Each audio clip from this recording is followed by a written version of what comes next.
This community is a historical neighborhood. It's been here since the 1800s. Many of the people in this community were part of the neighborhood that would feed its community, part of the Black Panthers.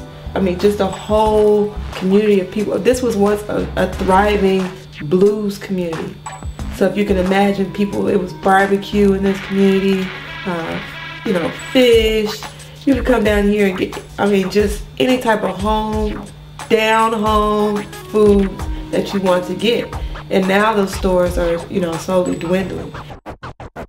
But Oakland during the 50s and 60s was a mecca for Black people simply because of the jobs. People moved here in the 40s from the South because of the war effort and the factories that existed in the Bay Area for people to move to, and those factories ended up producing other things afterward. They quickly were shut down. It left a large section of the working class, mainly Black people in the Bay Area, having to find other forms of income.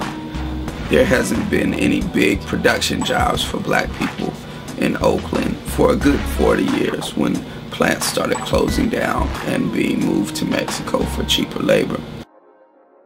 You know, it used to be that since they did have some industry in Oakland, they needed Black people to be close to the factories and things like that. Well, we don't got that anymore. So we don't need the Black people in the cities anymore. We know that one way that gentrification works is by saying to people that may be consciously or unconsciously racist that you won't have to deal with these Black people that are here. They're either going to be gone or the police have them locked away and scared enough to not come out.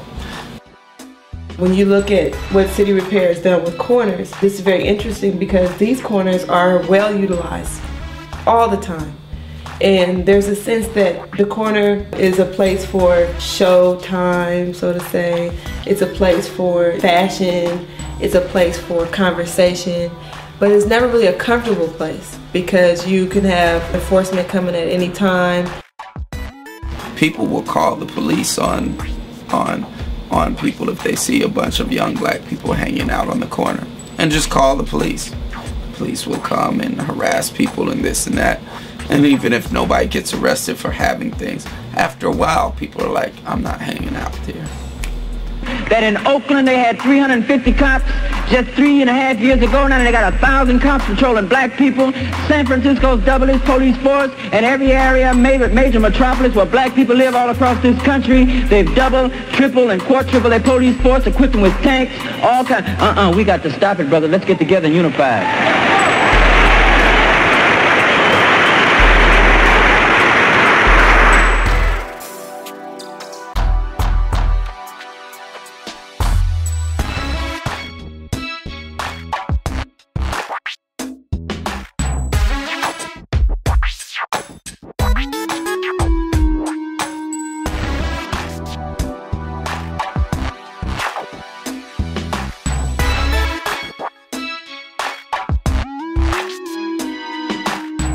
The first thing I thought was, seriously, it's like a new revolution.